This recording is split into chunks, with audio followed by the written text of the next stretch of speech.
அறிவை விட கற்பனையே முக்கியமானது. ஏனென்றால் அறிவு குறைவாகவே உள்ளது. கற்பனை இம்முழு உலகை தழுவி முன்னேற்ற பாதையை தூண்டுகிறது, பரிணாம வளர்ச்சியை அடைகிறது. வணக்கம், இது உங்கள் அவேர்னஸோபீடியா. இந்த வீடியோவில் நம்ம எதை பற்றி பார்க்க போகிறோம் அப்படின்னு கேட்டிங்கன்னா, லடாக் மற்றும் சீன செயலிகளை பேன் பண்ணதுக்கான காரணம் என்ன அப்படின்னு தான் பார்க்க போகிறோம். கடந்த 200 ஆண்டுகளாகவே நம்மளை ஆங்கிலேயர்கள் ஆண்டு வந்தாங்க. அப்போது இருந்தே இந்த இந்தியா சைனா பார்டர் பிரச்சனை இருந்துகிட்டே தான் இருக்குது. ஒரு பக்கம் என்னன்னு கேட்டிங்கன்னா, வெஸ்ட் சைடில் எல்ஓசின்னு சொல்லி பாகிஸ்தான்காரங்க ஒரு பகுதியை இந்தியாவிலேருந்து எடுத்துக்கிட்டாங்க. இன்னொரு சைடு ஈஸ்டில் சைனா என்ன பண்ணியிருக்காங்கன்னா, எல்ஏசி கண்ட்ரோல் அப்படின்னு சொல்லி ஒரு பகுதியை சைனாக்காரங்க எடுத்துக்கிட்டாங்க. ஒரு பக்கம் பாகிஸ்தான் டெரரிஸ்ட், இன்னொரு பக்கம் சைனா மிலிட்டரியும் போட்டு இந்தியாவை வாட்டி வதைக்கிறாங்க. இது இல்லாமல் நடுவில் நேபாள்காரங்க உத்தரகாண்ட்லேருந்து ஒரு பகுதியை எடுத்து இது எங்களோட நேபாள் பகுதி அப்படின்னு சொல்லி அவங்களோட பகுதியை ஆக்கி வச்சுட்டு இருக்கிறாங்க. கடந்த ஜூன் 2020 சைனா மிலிட்டரிக்காரங்க என்ன பண்ணியிருக்காங்க அப்படின்னா, இந்தியா எல்லைக்குட்பட்ட பகுதிக்குள்ள அத்துமீறி நுழைஞ்சிருக்காங்க. அதாவது பெட்ரோல் பாயிண்ட் 14 அப்படிங்கிற இடத்துல கேல்வன் ரிவர் அப்படின்னு ஒன்று இருக்கு. அதை தாண்டி இவங்க சைனா மிலிட்டரிக்காரங்க அங்கே இருக்கிற ஒரு கல்லில் இது சைனா எல்லைக்குட்பட்ட பகுதி அப்படின்னு சொல்லி அவங்களாம் எழுதி வச்சுட்டு டென்ட் போட்டு தங்கிட்டு இருந்திருக்காங்க. இதை மிலிட்டரிக்காரங்க, நம்ம இந்தியா மிலிட்டரிக்காரங்க எப்படி கவனிச்சிட்டாங்க, அவங்க சைனாக்காரங்க கிட்ட போய் இது எங்களோட எல்லைக்குட்பட்ட பகுதி, நீங்கள் இங்கேருந்து சீக்கிரம் போயிடுங்க அப்படின்னு சொல்லி அவங்களுக்கு ஒரு எச்சரிக்கை விட்டுருக்காங்க. இருந்தாலும் அவங்க கேட்குற மாதிரி தெரியல. இது வாய் வார்த்தையே போய்கிட்டு இருந்தது. எப்படியோ கைகலப்பு சண்டையாக மாறி இந்திய இராணுவத்துக்கும் சைனா இராணுவத்துக்கும் மோதல் ஏற்படும். இந்த மோதலில் இந்திய இராணுவத்துக்கு கிட்டத்தட்ட ஒரு 20 பேர் இறந்துருக்கிறாங்க.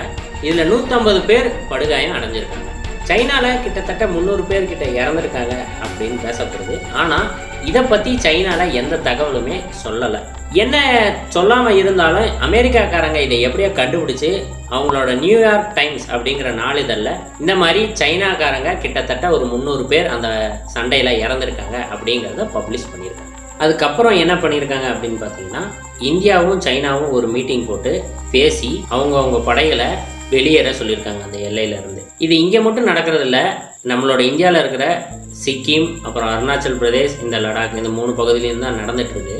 சைனா ஏன் இந்தியாவுக்குள்ளே வர பார்த்தாங்க அப்படின்னு கேட்டிங்க அப்படின்னா, லடாக்கில் இந்தியா ஒரு ரோட் கன்ஸ்ட்ரக்ட் பண்ணிகிட்டு இருக்காங்க. எதுக்காக அப்படின்னு கேட்டிங்கன்னா, பிற்காலத்தில் ஏதாவது போர் மாதிரி ஏதாவது வந்துச்சு அப்படின்னா நம்மளோட இந்திய இராணுவமாக அந்த இடத்துல கொண்டு போய் நிறுத்துறதுக்காகவும், நம்மளோட இந்திய எல்லை பகுதியில் நிறுத்துறதுக்காகவும், நம்மளோட ஆயுத பரிமாற்றத்தை சீக்கிரம் கொண்டு போய் சேர்க்கறதுக்காகவும் அந்த இடத்துல ஒரு ரோடு கன்ஸ்ட்ரக்ட் பண்ணிட்டு இருக்காங்க.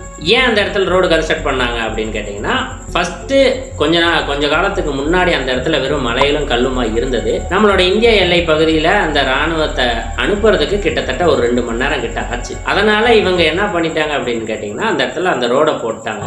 இப்போ அந்த ரோடு போட்டதுனால கிட்டத்தட்ட ஒரு 15 to 20 நிமிஷத்துக்குள்ளேயே இராணுவத்தை அனுப்ப முடியுது, ஆயுதப்படையை கொண்டு போக முடியுது அந்த இடத்துல. இப்போ இந்த சண்டை நடந்ததுக்கு அப்புறம் இந்தியாவிலையும் சைனாவிலையும் பெரிய பிரச்சனையே நடந்துகிட்டு இருக்கு. இதனால இந்த 2 நாட்டு இராணுவமும் இந்த 3 ஸ்டேட்லையும், அதாவது சிக்கிம், அருணாச்சல் பிரதேஷ், லடாக், இந்த 3த்துலையும் அவங்க இராணுவத்தை ரொம்ப அதிகமாக நிறுத்தி வச்சிருக்கு. அதனால் உலகம் முழுவதும் இருக்கிற நாடுகள் சைனாவுக்கும் இந்தியாவுக்கும் பெரிய போர் வருமோ அப்படின்னு நினைக்கிறாங்க. இது 3rd வேர்ல்டு வார் மாதிரி மாறிடுமோ அப்படின்னு சொல்லி பயப்படுறாங்க. இருந்தாலும் சைனாவுக்கு ஆப்போனண்ட்டாக இருக்கிற நாடுகள் இந்தியாவுக்கு சப்போர்ட் பண்ணுறாங்க. இப்போ அமெரிக்கா எடுத்துக்கிட்டீங்க அப்படின்னா ஆயுதப்படை மூலமாக இந்தியாவுக்கு சப்போர்ட் பண்ணுறாங்க. ரஷ்யா பேச்சுவார்த்தை மூலமா இந்தியாவுக்கு சப்போர்ட் பண்ணுறாங்க. என்ன சப்போர்ட் நமக்கு பண்ணாலும் சைனா அவங்களோட எல்லை பகுதியில் அவங்களோட இராணுவத்தையும் அவங்களோட ஆயுதப்படையும் அதிகரிச்சுக்கிட்டே தான் வந்துட்டு இருக்காங்க. இதனால் இந்தியா தந்திரமாக யோசிச்சு அவங்களோட வர்த்தகம் மேலே கை வச்சா சைனா இதை பற்றி நினைக்க மாட்டாங்க, இதுலேருந்து டைவர்ட் ஆகுவாங்க அப்படின்னு நினச்சி அவங்களோட செயலிகளை இந்தியாவில் பேன் பண்ணியிருக்காங்க. இப்போது இந்தியா இந்த ஆப்ஸ் எல்லாம் பேன் பண்ணதுக்காக ரீசன் என்ன சொல்கிறாங்க அப்படின்னு கேட்டிங்கன்னா, ministry of electronics and information technology என்ன ஒரு ப்ரெஸ் மீட்டில் என்ன சொல்லியிருக்காங்க அப்படின்னு கேட்டிங்கன்னா, இப்போது எங்களுக்கு நிறைய ரிப்போர்ட்ஸ் வருது. என்ன ரிப்போர்ட்ஸ்ன்னு கேட்டிங்கன்னா, ஆண்ட்ராய்டு அப்புறம் iOS ஆப்ஸை மிஸ்யூஸ் பண்ணுறாங்க. அதாவது ஒரு யூசரோட தகவல்களை அவங்களுக்கே தெரியாமல் திருடி அங்கீகரிக்கப்படாத முறையில் வெளிநாடுகளில் விற்கிறதா எங்களுக்கு ரிப்போர்ட்ஸ் வந்திருக்கு அப்படின்னு சொல்லி இவங்க ப்ரெஸ் மீட்டில் சொல்லியிருக்காங்க. இதனால் இவங்க எந்தெந்த ஆப்ஸ்லாம் அந்த மாதிரி பண்ணுறாங்க அப்படிங்கிறத ட்ரேஸ் அவுட் பண்ணி கண்டுபிடிச்சி பிளாக் பண்ணது தான் இந்த 59 apps. Information technology rules 2009 under section 69A படி இவங்க இந்த ஆப்ஸ் எல்லாம் பிளாக் பண்ணியிருக்காங்க. இது யார்கிட்ட இருந்து இந்த ரிப்போர்ட்ஸ்லாம் வந்தது அப்படின்னு பார்த்தீங்க அப்படின்னா, Indian computer emergency response team அவங்க வந்து ministry of electronics and information டெக்னாலஜிக்கு இதை வந்து ரிப்போர்ட்டாக கொடுத்துருக்காங்க. இவங்க டைரக்டாக சைனா தான் பண்ணுது அப்படிங்கிற எந்த இதுவும் வந்து இவங்க கொடுக்கல. இவங்க யார் அப்படின்னு கேட்டிங்க அப்படின்னா ஒரு சிட்டிசனோட டேட்டா ப்ரைவசியை பாதுகாக்கிறவங்க தான் இவங்க. ஒவ்வொரு குடிமகனோட டேட்டாவையும் பாதுகாக்கிறது தான் இவங்களோட வேலை.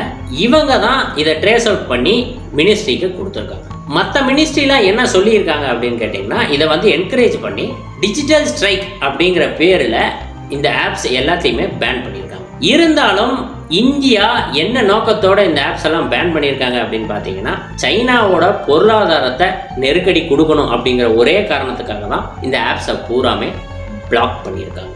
இப்போது இந்த ஆப்ஸ் எல்லாம் யூஸ் பண்ணக்கூடிய மக்கள் தொகை எவ்வளோ அப்படிங்கிறது தான் பார்க்க போகிறோம். 3 முக்கியமான ஆப்ஸ் இருக்குது. என்னென்ன அப்படின்னு கேட்டிங்கன்னா டிக்டாக் இருக்குது, ஷேரிட், அப்புறம் யூசி ப்ரௌசர். டிக்டாக் எடுத்துக்கிட்டிங்கன்னா கிட்டத்தட்ட ஒரு 60 கோடி பேர் இந்தியாவில் மட்டுமே இன்ஸ்டால் பண்ணியிருக்காங்க. அதில் 20 கோடி பேர் மட்டும்தான் கான்ஸ்டண்ட்டாக யூஸ் பண்ணுறாங்க. ஷேரிட் எடுத்துக்கிட்டிங்கன்னா 40 கோடி பேர் இன்ஸ்டால் பண்ணி யூஸ் பண்ணிட்டு இருக்காங்க. யூசி ப்ரௌசர் எடுத்துக்கோங்க. யூசி ப்ரௌசர் எடுத்துக்கிட்டிங்கன்னா கிட்டத்தட்ட ஒரு 20 கோடி பேர் அதை வந்து இன்ஸ்டால் பண்ணி யூஸ் பண்ணிட்டு இருக்காங்க. இருந்தாலும் கூகுள் குரோமை தான் மேக்ஸிமம் எல்லாரும் யூஸ் பண்ணுறாங்க. கூகுள் குரோம் யூஸ் பண்ணுறவங்களோட எண்ணிக்கை மட்டுமே 85 கோடியாக இருக்குது. இப்போ இந்த ஆப்ஸை பேன் பண்ணதுனால மக்களை எப்படி பாதிச்சிருக்கு அப்படின்னு கேட்டிங்கன்னா இந்த லாக்டவுனில் மக்களுக்கு இருந்த முழு பொழுதுபோக்குமே இந்த டிக்டாக்கும் ஹலோ ஆப்புமாக தான் இருந்தது. இந்த ஆப்ஸை பேன் பண்ணதுனால ஒருத்தரோட நிலைமை நீங்களே பாருங்கள். எனக்கு என்னென்னே தெரியல, எனக்கு ரொம்ப கஷ்டமாக இருக்குது. எனக்கு அதில் எப்படியாவது இந்த டிக்டாக் கொஞ்சம் ஓப்பன் பண்ணுங்கள். மற்ற இதெல்லாம் நான் உள்ள போகிறேன், ஒன்றுமே சரியில்லை பார்த்துடுங்க. ஐயா மோடி அவர்களே தாழ்மையாக கேட்டுக்கொள்கிறேன். இப்படியெல்லாம் ஒருத்தரோட மனநிலை வந்து இந்த ஆப்புங்களை பேன் பண்ணதுனால ஏற்பட்டிருக்கு. விட்டா இவங்க இந்த ஆப்ஸ் எல்லாம் இல்லாமல் சூசைடே பண்ணிக்குவாங்க போல. இந்த ஆப்ஸுக்கெல்லாம் மாற்று வழி இருக்கா? அதாவது இப்போ நம்ம யூஸ் பண்ண ஆப்ஸ் எல்லாத்தையுமே பேன் பண்ணிட்டாங்க. அந்த ஆப்ஸுக்கெல்லாம் மாற்று வழி இருக்கா அப்படின்னு கேட்டிங்கன்னா இருக்குது. இதை வந்து நீங்கள் ஈஸியாக ப்ளே ஸ்டோரில் டவுன்லோட் பண்ணிக்கலாம். எக்ஸாம்பிளுக்கு கேட்டிங்கன்னா சிங்காரி அப்படின்னு ஒரு ஆப் இருக்குது. இது வந்து டிக்டாக் மாதிரியே தான் இருக்கும். இந்த டிக்டாக்கை பேன் பண்ணதுக்கப்புறம் கிட்டத்தட்ட ஒரு 1 கோடி பேர் வந்து இதை டவுன்லோட் பண்ணியிருக்காங்க இந்தியாவில் இருந்து. நெக்ஸ்ட் வந்து Zoho doc scanner. Zoho doc scanner எதுக்கு மாற்றுக்கு ஆப் அப்படின்னு பார்த்தீங்கன்னா கேம் ஸ்கேனர் அப்படின்னு ஒரு ஆப் இருக்குல்ல, அதோட மாற்று ஆப் தான் இந்த Zoho doc scanner. CamScanner மாதிரியே இது எல்லா வேலையும் ஜோகோ டாக் ஸ்கேனர் பண்ணும். நீங்கள் அதை வேணும்னா டவுன்லோட் பண்ணிக்கலாம். இப்போது இந்த டிக்டாக்கை இந்தியாவில் பேன் பண்ணதுக்கப்புறம் டிக்டாக்கு கிட்டத்தட்ட 44,000 crore லாஸ் ஆகிருக்கு. யூசி ப்ரௌசருக்கு கிட்டத்தட்ட 10,000 crore லாஸ் ஆகிருக்கு. அதாவது 10,000 கோடி. டிக்டாக்கு 44,000 கோடி கணக்கு வச்சுக்கோங்க. இதே மாதிரி நிறைய ஆப்ஸுக்கு அவங்களுக்கு ரெவென்யூ லாஸ் ஆகிருக்கு. இதை பற்றி இந்தியாவும் சைனாவும் பேசுகிறாங்க. சைனா வேர்ல்டு ட்ரேட் ஆர்கனைசேஷன் கிட்ட என்ன முன்வைக்கிறாங்க அப்படின்னு கேட்டிங்கன்னா இவங்க வந்து குறிப்பிட்டு சைனா ஆப்ஸை மட்டும் பேன் பண்ணியிருக்காங்க. இது வந்து வேர்ல்டு ட்ரேட் ஆர்கனைசேஷனோட ரூல்ஸை வந்து மீறி இருக்காங்க அப்படின்னு சொல்லி ஒரு கம்ப்ளைண்ட் வச்சுருக்காங்க. இந்த தடைகள் இந்தியாவை பாதிக்குமா? இப்போது ரீசன்ட் டைம்ஸில் டிக்டாக் என்ன சொல்லியிருக்காங்க அப்படின்னு கேட்டிங்கன்னா வருங்காலத்தில் நாங்கள் இந்தியாவில் கிட்டத்தட்ட ஒரு $100 கோடி இன்வெஸ்ட் பண்ணி இந்தியாவில் எம்ப்ளாய்மெண்ட்டை அதிகப்படுத்த போகிறோம் அப்படின்னு சொல்கிற மாதிரி ஒரு அறிக்கை விட்டுருக்காங்க. ஆனால் இந்தியா அதை பற்றி எதுவுமே இதுவரையும் சொல்லலை. இதுக்கப்புறம் ஏதாவது இந்த மாதிரி மீட்டிங் வச்சாங்கன்னா அப்போ நம்ம இந்த முடிவை எடுத்துக்கலாம் அப்படின்னு சொல்லி விட்டுட்டாங்க. அறிவற்றங்காக்கும் கருவி செருவார்க்கும் ஊழலிக்கலாகா அரண். குறள் 431. தமிழ் என்றென்றும் வாழ்க. நன்றி, வணக்கம்.